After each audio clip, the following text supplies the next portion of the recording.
ជំរាបសួរពុំមីងពុកម៉ែបងប្អូនជាទីគោរពខ្ញុំបាទវិញជាទីប្រឹក្សានៅខាងក្រុមហ៊ុន BVD សាខាអូកាដេហើយថ្ងៃហ្នឹងដែរចង់នាំបងប្អូនមកមើលឡាន Mercedes M9 ដែលជាប្រភេទឡាន MPV បងប្អូនសម្រាប់បងប្អូនដែលមានតម្រូវការត្រូវការឡានជិះលក្ខណៈគ្រួសារមានភាពប្រណិតហើយត្រូវការបងប្អូនដែលត្រូវការឡានសម្រាប់ជួលជូនតិជនជាលក្ខណៈ VIP អាចមើល model ឡាន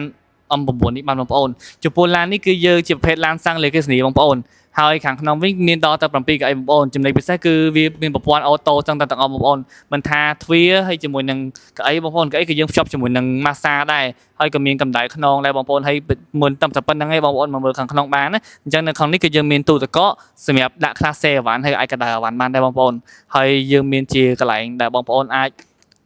ដាក់ laptop ដាក់បាយញ៉ាំបាយពីក្រោយឡានបានដូចគ្នាហើយសម្រាប់ឡាននេះខាងក្នុងគឺវាមានភាពទលំទលាយខ្លាំងហើយវាស្វ័យពុកពណ៌សបងប្អូនណាប់អង្គុយយូរអត់ឈឺខ្នងឯងបាយពុកណាប៉ាខាងក្នុងណាហើយខាងក្រោយវិញក៏ទលាយដែរហើយសម្រាប់កញ្ចក់នេះគឺយើងរាយបាន2ជាន់ជាប្រភេទកញ្ចក់ឯកជនភាពហើយក៏ភ្ជាប់ជាមួយនឹងការកាត់ UV ដែរបងប្អូនអញ្ចឹងសម្រាប់តម្លៃឡាននេះវិញពួកយើងមាន2ស៊េរីបងប្អូនចំពោះ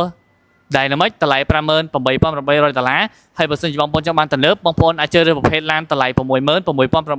ងប្អូនហើយសម្រាប់ stock គឺយើងមានក្នុង stock ស្រាប់បងប្អូនត្រូវការតាក់ទងខ្ញុំបន្តបានវិញនៅលើ Telegram ខាងលើអរគុណ